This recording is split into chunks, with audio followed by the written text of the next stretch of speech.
What is poppin', everybody? Welcome back to another episode of Let's Talk Dynasty.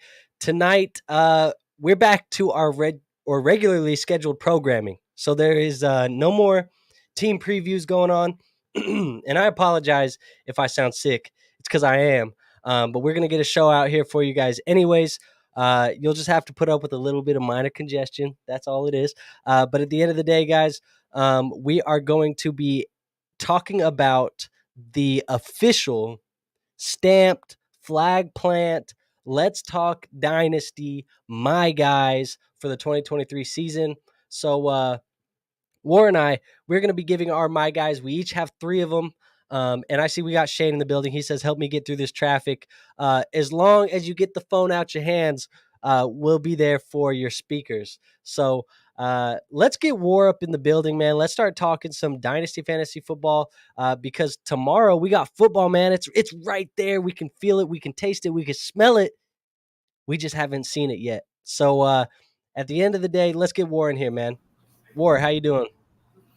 I'm doing good, man. Ready to rock and roll, ready for this football season to kick off. Let's go. Dude, so we get Lions and Chiefs tomorrow, and the first kind of news that we can really talk about as we bring this game up is the Travis Kelce news, because came out yesterday that Travis Kelce had hyperextended his knee in practice. Andy Reid is the one who actually let us know that. Um, Kind of was vague about it, said that there needed to be further testing. They needed to wait for some swelling to come down. And turns out that as the swelling came down, as the test happened, they found out that there was no actual structural damage to the knee, which is great. There's no, MCL, PCL, ACL damage. There's no meniscus damage. They said there's a bone bruise. Kind of in flux for is he going to play tomorrow night? Seems like to me that he probably will not play tomorrow night, but it's not completely ruled out of the question. But seems like we kind of dodged a bullet there with Travis Kelce. So I'm interested to hear how your thoughts are on that situation. Yeah, I don't think he plays tomorrow night. I read something before we got on that said that the Chiefs are going to play it safe. It's a long season, so I highly doubt if Kelce is in the lineup tomorrow. Yeah, and do they need Kelce to beat the Lions? Probably not. Probably not. I mean, It we'll may. see, man. I want to see what these lines are really looking like because I think people are either going to get a rude awakening tomorrow or the lines are going to be who people think they are, some people. But It's going to I be would say interesting. no. No Chris Jones in the lineup as of right now. Still the contract situation going on. So if Chris Jones misses some football, Travis Kelce misses some football, that's two of their probably top three players on the entire team. Um, it's going to be interesting, man. It's going to be an interesting game. I mean, nonetheless, I feel like we can't complain about some regular season football. We get to see full 4 quarters of Pat Mahomes. We get to see what this wide receiver room is looking like. We've been projecting it all offseason. Is Sky Moore going to have a role? What does that role look like? Is Kadarius Toney going to be, a playmaker for that offense? Is Rashee Rice going to be that guy? I mean, it's going to be interesting to see what happens with that. And then obviously on the other side of the ball, we get to see rookie Sam Laporta step in, play some football. We get to see Jahmyr Gibbs play some football, and should be a good game all around nonetheless. Yeah, I agree. I agree. I'm really excited to see what goes down tomorrow as the NFL kicks off. So we did say that you think Travis Kelce is going to miss. I said I think he probably misses too. It's probably in his best interest. If you have Travis Kelce on those fantasy football rosters, um, what are some pivot options that you think you should be looking to go grab? Cole Kmet. Cole Kmet. I mean, honestly, really guys like that. I mean, most of the other guys are not going to be available. I mean, just going off of what I've seen available in some of the leagues that I'm in, those are the type of guys you're going to have filling in for you. The Logan Thomases, Cole Kmets, any of those type of guys that are available, those who I would go grab.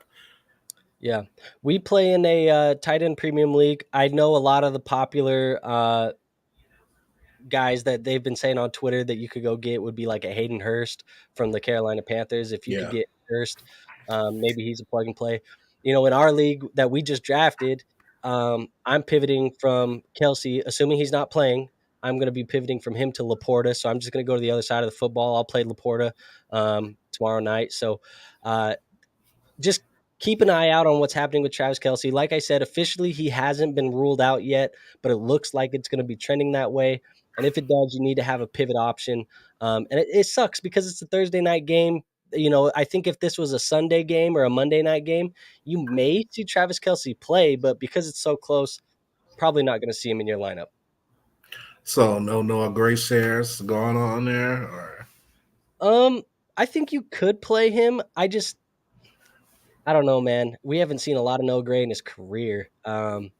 It's been catches here and there, but like we haven't ever seen a game of Noah Gray at this point. So, because interesting fact, Travis Kelce hasn't missed a game due to injury in like I think what I saw was 10 seasons. He hasn't missed a game to injury in 10 years. he's a durable guy. So that's nuts Durable to think guy. about. But I may be quoting it wrong, but I think that's what I saw. But regardless of the Travis Kelce news, give me a prediction for tomorrow night. Who wins the game? Chiefs Chiefs win? How much? by like 20. 20? Wow. That's Yep. okay. Okay. Well, Yeah, I'm going to like pull up. I think this whole Lions thing has been completely overhyped. I think the Chiefs hear it. I think they're going to come out and show them why they are the defending Super Bowl champions. Okay. I won't get too much into it because I do have a video coming out for Thursday night preview. But I do want to ask you just a couple questions. I'm going straight to DraftKings Sportsbook for these lines. So, spread is 4.5. I mean, you're taking Chiefs minus 4.5. And Yeah, then definitely. the over is, or the over underline is at 52. Are you going over or under 52 points total? I'll go over. Like maybe because it'll be hard to beat them by 20 and still Just be under. have it be under. I'll go the over just because I do think the Lions will score. I just think the Chiefs are going to blow them out of the building. So maybe they'll win by 10. Maybe 20 is a little bit too aggressive. Okay. And then I'm going to give you two more lines, and you can tell me the over or under on that. Let's go Jahmyr Gibbs over 32.5 receiving yards. I'll take that. Over? I'll take the over. Yeah. I do too. And then let's go let's keep it classy, man. We'll go the Pat Mahomes passing yardage, which is set at 286.5 yards. I seen something earlier today that showed Patrick Mahomes stats for the first game of every season of his career. I want to say every season of his career. It's always been like 300 yards and like multiple touchdowns. So I'll take the over. All right. So Especially when I think they're going to beat them handily. Looks like you're smashing over on everything tomorrow. So not a bad day. If that does happen, there'll be lots of fantasy football points. I think for me, though, it's going to be tough for me to start a Sky Moore. It's going to be tough for me to start a Rashee Rice, any of those guys in my lineup until I kind of see something be proven in that wide receiver room. I think all those guys I'm going to put on wax for a week. Let's see what happens. But I do project Sky to lead that receiving room this season. But for what it's worth, we're going to stick with one more key piece of news because I do think that this is significant. Cooper Kupp, man, he's already ruled out for week 1 versus the Seahawks. If you're not familiar, he had a setback with his hamstring injury that he suffered a few weeks ago. He had a setback. They said he was day-to-day. He went to go visit a specialist in Minnesota. After he visited the specialist, McVay kind of gave us this very vague and cryptic kind of update. He said that Kupp was dealing with an injury that they really wanted to get to the root of the issue. They felt like they needed to get to the source and the core of the problems and figure out why his hamstrings were so soft. Um, and so he had to figure that out. And he said, so until we figure that stuff out, we'll just say he's day to day. And then they ruled him out for the game. And then they said that there's a chance that he could go on IR. And if he goes on IR, he wouldn't play until week 5 at the earliest, because you have to miss 4 weeks. And so, what is your thoughts on Cooper Kupp here? How are you feeling about the outlook of his year? This is a Rams team that's probably going to be really bad. Like, they're not going to be a good Rams team. We talked about it on the show here a few weeks back. They do have their own first. If a team was going to tank for Caleb, you said this is one of them that could. And shutting down a Cooper Kupp, even though it's maybe a little early, if this is really an issue for him, I don't know, man. What do you think of this situation? I'm out on Kupp. I'm out on the Rams. What I think of the situation, I think that there's enough body of work at this point to show you that fantasy-wise, you can't really trust Cooper Kupp anymore, especially for where he's been drafted at. You just can't.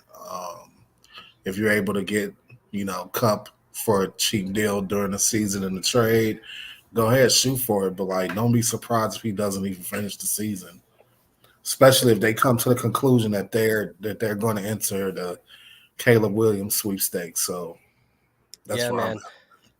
I think it's tough, dude, because I saw Kupp getting traded a lot this offseason. And there was a lot of times that the trades happened, and I was like, man, that was a good deal for the guy who bought Cooper Kupp. And it's like, as this is developing, I'm like, I don't know, man. It's as you get older, these injuries, they don't get easier. It's not easier to come back from them. They don't, get fewer and further between. It's tough. And there's a situation where I feel like, and this is just speculation. So if you're watching, this is speculation. There's no actual rumors or anything that is evident to this. But I could see a situation where the Rams get into a spot where maybe week 8, right as we're approaching that, and I don't know off the top of my head when the NFL trade deadline is, but as we approach that NFL trade deadline, if they get to a spot where they are 2 wins, 3 wins max, and they're looking at the future and they're like, man, we got a lot of money tied up in Cooper Kupp. He's 30 years old. We got a lot of money tied up in Aaron Donald. He's 30 plus years old. We've already started trading off some of these other assets. We got a lot of money tied up in Matthew Stafford. He's 30, 34 years old. They might start looking at this and saying, okay, we got to start shedding bodies and we got to start shedding cap. We got to get back to ground zero. And it's hard for me to imagine that a team that's competing a la Kansas City Chiefs, a New York Jets, a Minnesota Vikings, a Buffalo Bills, like one of these teams that we know is probably going to be a playoff team that has already been linked to wanting a Mike Evans, because we know that Mike Evans was possibly being rumored to be a trade candidate. Why don't they pick up the phone and say, hey, what's the availability on Cooper Kupp? Is Cooper Kupp able to be traded? And if Cooper Kupp gets traded, maybe that's better for you this season. Maybe that's better for you long term. I don't know. It depends on where he lands. But my whole point to this is that I think there is so many question marks with Cooper Kupp currently, and there is going to be more question marks as the few weeks move on, that he's kind of a guy that I definitely am not looking to buy. I mean, he's a guy that I'm not looking at touching right now. But if you have Cooper Kupp and there's somebody willing to pay close to those prices that we were seeing, is it time to just sell? Yeah. It's time to sell. I'm the type of person, after I see enough injuries, I'm done with you. So I mean, you might be late. Probably the time to sell was earlier this offseason when people were like yeah. still saying that Cooper Kupp was going to be the wide receiver 1. Yeah. I mean, But yeah. Can't trade them it's now. it's tough because when that value starts to drop, it drops fast. We see it drop fast with some of these players. I mean, like when we saw that Zeke value start to plummet, and I know he plays the running back position, but when we saw that Zeke value plummet, it went quick. Like there was points where people wouldn't give you a third for Ezekiel Elliott. And so, Alvin Kamara. yep, we've seen it happen. Dalvin Cook, people weren't giving you shit for Dalvin Cook. Like, it's tough when these guys get older and the injuries start adding up. But I mean, with that being said, if you have a guy in your league that is willing to give you Cooper Kupp for like 2 seconds, I'll take 2 seconds and trade it for Cooper Kupp to be a contender. Yeah, I would do that. But I feel like if somebody's going to give you a first and a young receiver or something for him, I'm taking it. Hell, if somebody will give me a first in 2 seconds, I'm taking it and running, and I'm just going to let them have Cooper Kupp. Yeah, you got to. But anyways, that's all the news and notes. I'm sure next episode we'll have a lot to talk about because of actually having some football that has been played. But there is something that you and I came here today to talk about, and it is the final last off-season episode before these games start. And so you and I are flag planting. We are officially saying these are our guys for the 2023 season. So we each have three of them. We have a quarterback, a wide receiver, and a running back. And I say we just get to this. What do you think? Let's do it. All right. Well, let's talk quarterbacks first, then we'll talk receivers, and then running backs in that order. I will let you start, War. But the first guy that we have to talk about is going to be Justin Fields. So talk to me about why Justin Fields is your guy for 2023. What is there to say about Justin Skylar Fields? What's there to say about him? We all know. Those who watch this show, they know. I'm a Bears fan. I'm a Justin Fields fan. But there seems to have been a cooling off period from where we were at the beginning of the season on Justin Fields. The beginning of the season, everyone was hyped about Justin, hyped about the prospects of what he could do this season. And now as we're getting closer to the season, I don't know if it's fear or just like doubt or just the passage of time. You know how that goes, Andrew. Somebody is getting hyped at the beginning of the offseason. After a while, it starts to get stale, and then people start to talk themselves into pessimism. And I feel like that's kind of what's happening with Justin Fields here.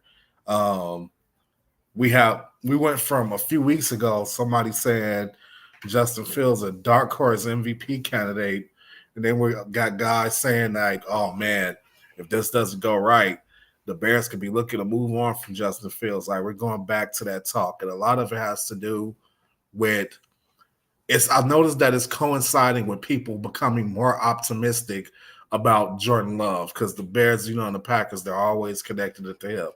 So it seems like at the beginning of the season, me and Andrew both could have told you we're high on Justin Fields, we're low on Jordan Love. But now as we're like a day before the season kicking off, now there are a lot of more people who are low on Justin Fields and high on Jordan Love. And my question is this: Are we feeling like this because of what, the preseason?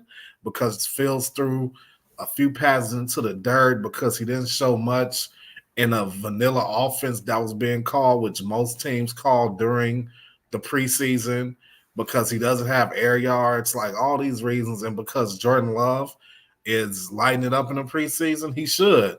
It would be a disaster if Jordan Love wasn't lighting it up in the preseason. So yeah, Justin Fields is one of my guys, and I'm going to stick with him. I think he's going to do the damn thing, and yeah, that's where I am with Justin Fields. I think he's going to have a great season, even if the Bears don't have a great season. Fair enough. Well, I mean, I can't sit here and knock you. I think Justin Fields is going to be fantastic for fantasy football. I mean, I just pull up some of the stuff that the typical data points that we like to talk about. Last year in 2022, Justin Fields was number 5 overall in fantasy points per game. With 20 and a half points. They add DJ Moore. Offensive line gets a little bit better. Fields gets another year of learning an offense and improving at the NFL level. You go on and you rush for 1,100 yards last season. Does he rush for 1,100 again? I don't know. But if he rushes for 900 yards or 800 yards, you're still really freaking happy about Justin Fields. Because those passing touchdowns, I expect them to come up. He threw 17 last season. I would expect him to at least, let's just say a small jump. Let's just be modest with our projections here, War. Let's say he goes from 17 to 25 passing touchdowns. We're talking about a guy who can finish top 5 at the position. If he's rushing for about the same and he throws about 7 more touchdowns on the year, this guy can be really, really good for fantasy football. And I like the wide receiver that you guys brought in. I've been a DJ Moore guy for a long time. I think this is the most talented quarterback that DJ Moore has played with. And I think this is the best wide receiver that Justin Fields has played with. So good pairing for both. I think you're right on the money, and it's on brand for you, man. It's on brand for you to go Justin Fields right away. Of course. All right, man. So let's talk about my guy, man, because at the quarterback position, I'm going to be going with Justin Herbert. And a lot of people who have been watching this show, they also know Justin Herbert has been my guy. And so just to give you a little bit of data points, and let's not talk data first. I'm just going to give you the opinion first, and then I'll give you the data to back it up. This is a guy who was hurt last season. He had the torn labrum, he had the fractured ribs. He still finished top 12 in fantasy points per game, top 15 in fantasy points per game, hurt throwing arm and ribs. Basically everything you need to throw a football as a quarterback, especially a strong-armed quarterback like Justin Herbert is. Down year. So they go ahead, they get a offensive coordinator change. They bring Kellen Moore into the system. Kellen Moore loves to air the football out. Oh, and what do they do with that? They also add a first-round wide receiver, Quentin Johnston, to the offense as well and say, hey, we want to air the football out, so let's give you another weapon as well to pair with Keenan Allen, Mike Williams, and Austin Eckler.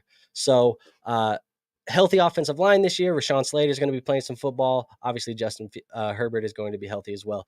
Those are the reasons why I like him. Now, to give you the reasoning for why he is my guy, why I think he's going to be elite, and why he is a guy that I think I've just been in love with the value and the upside of him all offseason. In 2021, just one season ago, he finished top 2 in fantasy football points per game. People forget that. He had 23.3 points per game. He threw for 5,000 yards and 38 passing touchdowns. That was with Keenan Allen and Mike Williams missing football games. So now you get a pass-happy offensive coordinator in there. You add another weapon. All of a sudden, I feel like there's going to be another 5,000-yard season with probably 40 touchdowns. If he does that, he is going to finish, again, top 5 in the position. Now, why is this good? He's probably going to finish top 3 in the position if he does that. It's because you're drafting him in your leagues probably as QB6, QB7 off of the board. So you're getting a slight value there. And then to give you an idea of what that passing volume will look like, last season, keep in mind, I said torn labrum and fractured ribs. He threw 700 times. They threw the football 711 times. Kellen Moore came in and says he wants to throw more.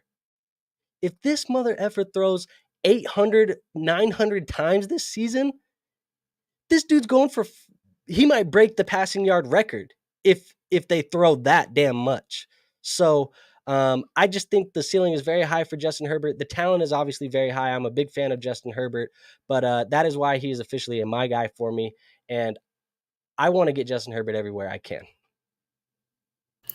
I can't go in depth with you about Justin Herbert as good as you can, but I do agree with you. I definitely can see the potential to have a monster season for Justin Herbert.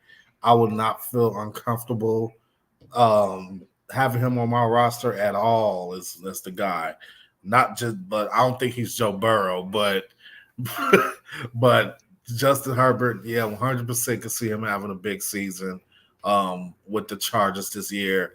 I do consider that last year he wasn't 100%. So maybe those numbers are down, and maybe it has a few people sleeping on him that shouldn't be. But I expect him to fully wake them up by the end of the season. Yeah. I mean, you and I officially made that bet because we swapped Burrow and Herbert. So I put my money where my mouth is. Herbert's my guy, man, and you got Joe Burrow. So is what it is. I'm comfortable with it because I have Herbert in another league. So I Yeah. was like, Well, might as well. I have no shares of Joe Burrow anywhere except our other league. So just got me another Justin Herbert because I have him in a lot of places. But anyways, man, I think we should go right over to the wide receivers and we can talk about your guy at the wide receiver position, a guy that you've pumped up for years at this point. But let's talk about Jaylen Waddle for the Miami Dolphins, officially a my guy for you. So talk to me a little bit about Waddle. Jaylen Waddle, we know before he came out in the draft, I famously said that he was the next Tyreek Hill. Little did I know that he would be teammates with Tyreek Hill that following season. So now he's sitting under the Tyreek Hill learning tree. But while sitting under that learning tree, he's also planted roots in his own plot of land, and his tree is growing. He's a top 10 wide receiver. And if you need to have a guy that's a low end wide receiver one to be a part of your fantasy lineups, it is Mr. Jaylen Waddle. I expect him to go out there as business as usual. As long as Tua could stay up on his own too and not get injured, Jaylen Waddle's going to go off. I think Tyreek Hill's going to go off. That offense is going to go off. I don't think Tyreek Hill's going to get what did he say he's going to get? 2000. 2,000. I don't think he's going to get that. And the reason he's not going to get that is simply because Jaylen Waddle is great. Because for him to get 2,000 yards, I mean, Jaylen Waddle would have to take a step back. And I don't think that's what's going to happen. Jaylen Waddle is going to take a step forward, not back. But who's to say Tyreek and Waddle couldn't do that last year? They were on a historic pace last year until Tua went down. They started catching passes from who took over for Tua? Freaking Skyler. Yeah. No, we're gonna just close that chapter and lock that away because we're gonna have a dynamic duo once again in Miami, and they are going to run wild. And Jaylen Waddle will be waddling all over the end zone this season. You can bank on that. Yeah. I mean, last season, just to give you some numbers, 116 targets, 75 receptions, 1,300 receiving yards, excuse me, and 8 touchdowns. So was good for the 12th overall wide receiver from a fantasy points per game standpoint, averaged 15.3. You know, we've never seen a double-digit season touchdown wise from Jaylen Waddle. If he does that, I mean, he can be a wide receiver one for your fantasy football teams. But I think, I mean, I have a lot of Jaylen Waddle shares. I can't sit here and knock your pick here either. I'll save that for your next one. But what that entails is I have 21% share in Jaylen Waddle on these underdog leagues that I've been doing this offseason. So I've liked the value. I've drafted him a lot. He's actually in my top, I'm just looking at it right now, top 6 wide receivers. He's number 6 for the most owned wide receiver that I have in fantasy football this season. So definitely like what Jaylen Waddle brings to the table. Think he's a very talented wide receiver. And, you know, I said it on the show a couple weeks back. I believe that Tua Tagovailoa is going to take a step forward. A lot of people are kind of out on Tua. I like Tua. I think Tua is going to have a good season. I think it's going to come together for these guys in Miami, and I don't know what that means, you know, from a win standpoint and from a divisional standpoint, but I think they're going to be a good football team, and I think that they're going to produce very well for fantasy football. So I do like Jaylen Waddle. Think it's a good pick for you, and Yeah, man. I don't have anything else more to say to that. Waddle waddle. Waddle, waddle. Well, let's talk about my guy. And he's just finished Hard Knocks, their Hard Knocks season. It's going to be Garrett Wilson. And if you've been following this show, you know that I've been pumping Garrett Wilson very aggressively for a while now, actually, since he was back at Ohio State. Obviously, we weren't doing this show at that time, but you know War more than anybody. I was pumping him. Um, Look, man, if there's anybody who has the talent, has the opportunity for a massive target share, and can possibly enter that top upper echelon tier of dynasty wide receivers, it's going to be Garrett Wilson. Keep in mind it's just Hard Knocks, but every time that Aaron Rodgers talks about this guy on TV, he always brings up Davante Adams. He talks about how special Garrett Wilson is, how good of a talent he is, how good of a kid he is, and just that there's nothing you can dislike about Garrett Wilson. They were on the episode that came out last night. They were comparing him to football's Michael Jackson. Just said he was that smooth with it, that he was just the Michael Jackson of the football team. So it's interesting, man. I think he's going to be a freaking beast. Just a couple stats to give you to back up my argument is, we can't go much off of anything that he did last year. Last year, obviously, offensive rookie of the year, but he was playing with guys like Mike White, Chris Strevler, or whatever, and Zach Wilson. Like that was the quarterbacks that he was playing with. So didn't have a very great fantasy football season. He put up 1,100 yards, had 147 targets, one offensive rookie of the year. What I did think was impressive was that he actually led the NFL in missed tackles forced. So after the catch, Garrett Wilson was very, very, very good. In fact, the best in the NFL after the catch, was making guys miss, was taking guys for extra yards, and saw a very, very healthy target share last year for the New York Jets. Well, insert Hall of Famer, future Hall of Famer, Aaron Rodgers. I fully project Aaron Rodgers to target this guy damn near every other down, because the guys playing with him are like 75-year-old Randall Cobb and mediocre Alan Lazard. Like that is who he's playing with. They're going to run the damn football, and when they pass the ball, it's going to Garrett Wilson. I'd be shocked if his target share isn't above 25%. Like he's going to see a hell of a high target share. So at the end of the season, man, I think personally in my 2023 rankings, I had him top 5. I had him finishing as a top 5 wide receiver. You obviously weren't having to draft him there, especially in some of these home league drafts that we went to. Like I think he was coming off the board in second and third rounds in your home league drafts. So you're getting a good value there. In your dynasty leagues, I feel very comfortable with him being my wide receiver 1. And he's just an elite talent, man. There's not much more I can really say about it. I mean, yeah, Garrett's your guy. I'm going to roll with you with Garrett. I see some of the same things you see. And I think the opportunity is there. I think the circumstances are perfect for him to put up a monster season. We'll just have to all see if it pans out. If Aaron Rodgers is, still Aaron Rodgers, Garrett Wilson's going to have a monster season. But even with a mediocre quarterback, or you could even say bad quarterback last season, Garrett Wilson was doing his thing. So definitely right there with you with Garrett Wilson.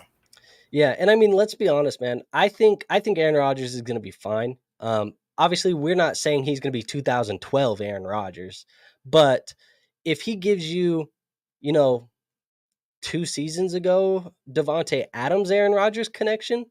I mean, we saw what Davante Adams was able to do, the wide receiver 1 in fantasy football. So, I don't know. Sky's the limit with Garrett Wilson, man. I just think a really bad Aaron Rodgers is probably better than Zach Wilson. I agree.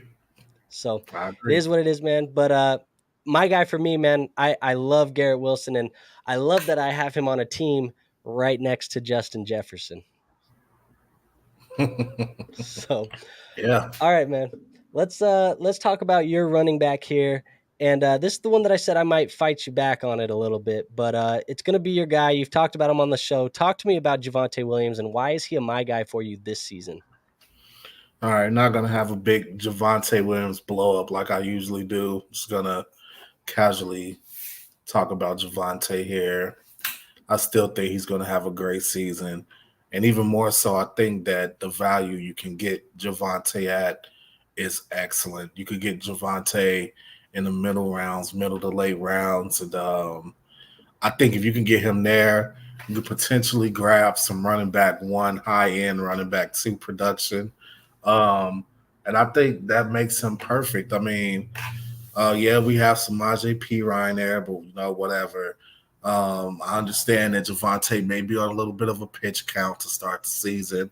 I'll acknowledge that. But at the same time, I think ultimately the talent is there. And I think that they're going to use him in ways that he wasn't necessarily used prior. And I think that with that, he'll be able to put up a fairly good season. Yeah. I mean, for me, man, I agree with you. The value that at which you could get Javonte this season is very low. And I'm pretty sure, if I'm not mistaken, I think I saw in one of our leagues that we playing together that Javonte was traded for just a second round pick during our rookie draft. So people were pretty much trading Javonte for like a Zach Charbonnet. Like that was kind of the value that was going on. With that being said, uh, it comes down to the same worry that I've had, and I've talked with you about it for all off season. It's that the injury that Javonte Williams suffered, and I'll read it off to you because it's a laundry list. It was an ACL, LCL, and PCL ligament tear that obviously forced him to miss 13 games last season. The most similar player and ironically the most similar injury that we have, just to kind of use as a data point, a reference point, is J.K. Dobbins. They play very similar football. He had a very similar injury, forced him to miss 17 games in 2021. This is where I get worried with Javonte Williams. When J.K. Dobbins came back, he had to have an ACL surgery rehabilitation. It forced him to miss 2 games. So then he had that, and then he came back, and then he had to have another one, forced him to miss 7 games because it was that tough of an injury, that hard of something to come back from, and the position that they play is so violent. So it did affect him. There was additional cleanup surgeries. He wasn't fully healthy when he came back. Now, at the end of the day, what that looked like from a fantasy football point basis was 6 points in week 3, 4 points in week 5, 1 point in week 6, 5 points. Then he missed some time. 5 points in week 16, 9 points in week 17, then 20 points in week 19 in the playoffs against Cincy. So it took almost 2 years for J.K. Dobbins to get back to that 19 points that we want to see and 20 points that we want to see out of running back that you're drafting. If this is a my guys for 2023, you are predicting that he's rolling out 15, 20-point games all season long. I just don't see that being something that happens. I see something more like the 5 to 12-point games that we see out of Javonte. Understandable. We'll see. Every injury is, even an injury that's the same is different. The human being is I agree. different. I agree. So we'll And we're see how. not doctors on this thing. We just look at previous injuries that are similar, and then we just try and use those data points. Yeah. With that being said, I do think that there can be a value there. And don't hear what I'm not saying. I love Javonte Williams. I loved Javonte Williams coming out. He was my wide receiver, I mean, my running back one over Najee Harris in that class. The problem is that I don't love running back injuries. When those injuries happen, I start to say, okay, I don't really want to put my hands here. Like I don't want to be part of this anymore. The roller coaster was fun while I rode it, but now that the seatbelt sign is off, I don't want to ride it anymore. Like that's how I am with running backs. So it's going to be interesting to see. If you had him a my guy in 2024, I might be more on board. I'm a little less optimistic, a little more pessimistic about Javonte Williams this season, but I fully am aware that I could be wrong. All right, we shall see. All right, man. Well, uh, meanwhile, as we're talking about running backs that we could be wrong about, I'll talk about this guy. His name is Miles Sanders. He's going to be my guy for me. When it comes down to it, man, it's all based on opportunity cost and actual opportunity that I project him to see this season. I know that there was a groin injury this offseason that he's already kind of been dealing with, but it sounds like he's fine. But obviously, I don't like to hear about those groin injuries before the season. But at the end of the day, man, Miles Sanders last season I want to say was top. Let's see, I have the number right here. I want to say he led the NFL in rushing yardage, but I might be wrong when I say that. Um, But regardless, he ran for 1,200 yards and he had 11 touchdowns. He played for the Philadelphia Eagles, obviously a different situation than he has now. Very good offensive line. But don't let the transition to Carolina and people think that Carolina being a worse football team is necessarily worse for Miles Sanders, because I don't necessarily think that that's true. It is not as good as the Eagles' offensive line, but this is a very good offensive line. He's also going and reuniting with Deuce Staley, who drafted him in Philadelphia when Doug Peterson was there. And keep in mind, Doug Peterson is notorious for these running backs by committee. Well, under Deuce Staley in that Doug Peterson offense, Miles Sanders saw 60% of the work in this notorious RBBC, and he saw 60 receptions in every season under Deuce Staley.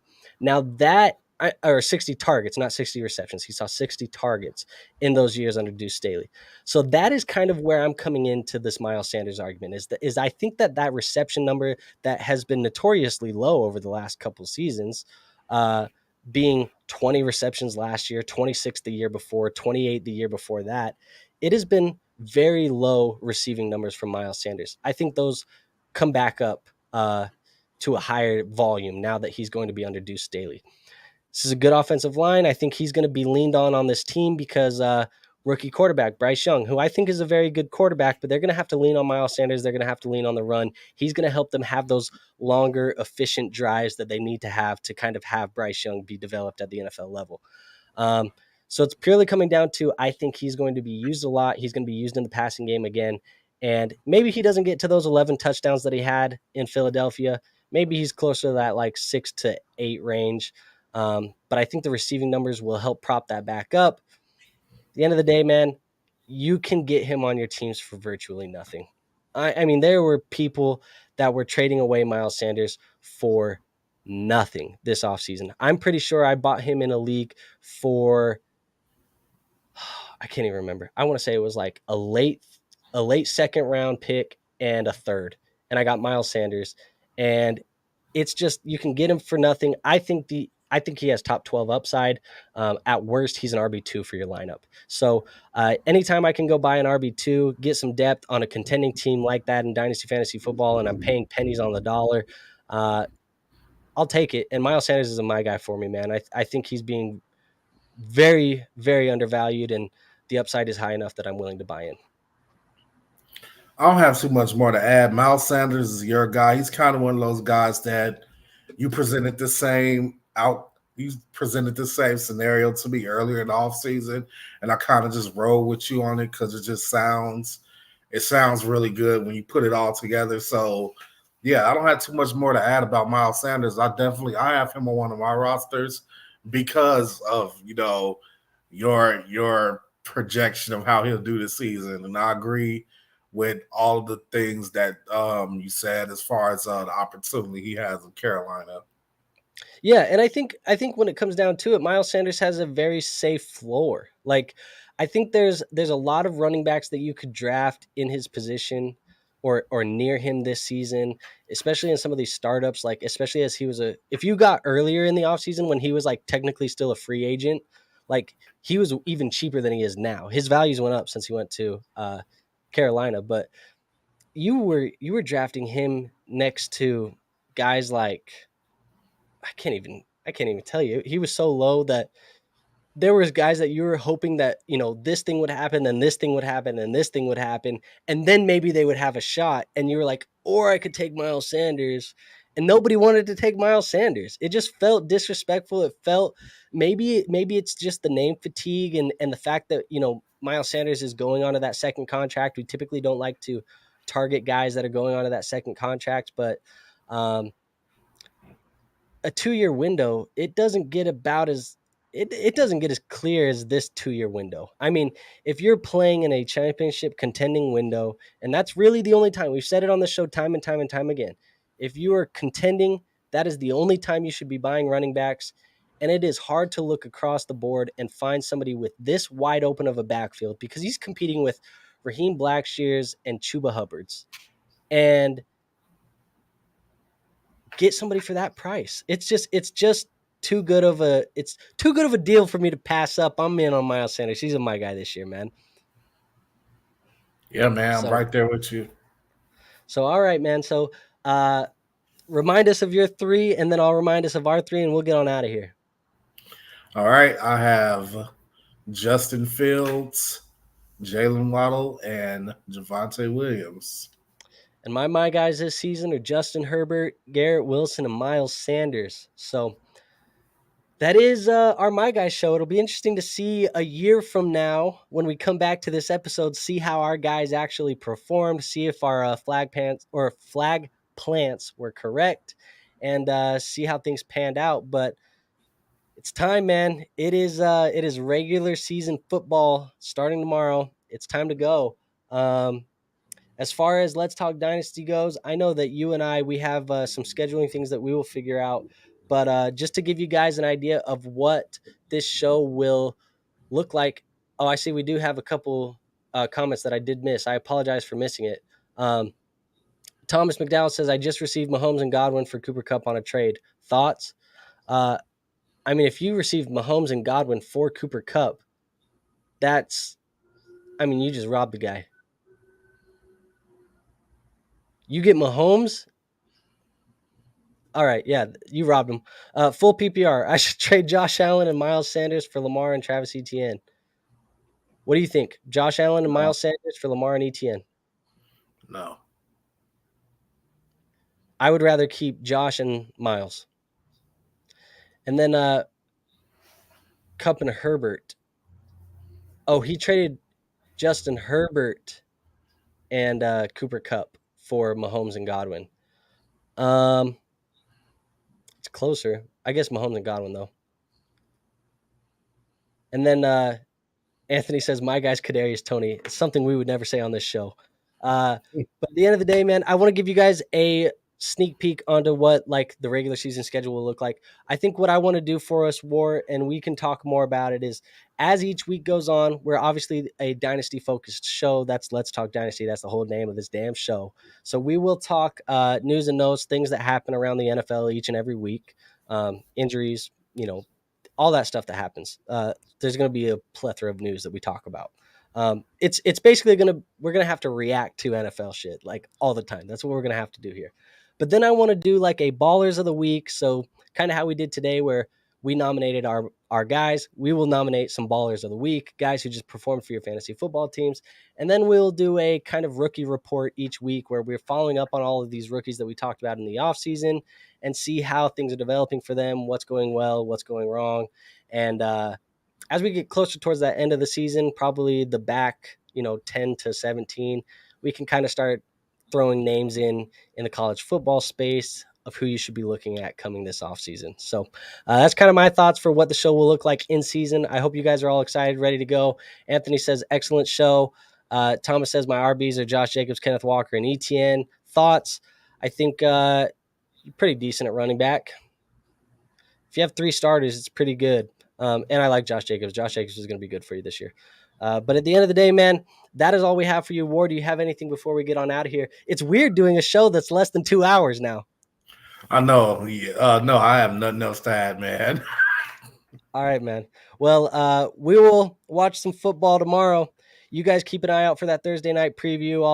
I'll drop it probably a couple hours before game time. But keep an eye out for that. More videos coming soon. War, I'll see you on the next episode, man. Peace out.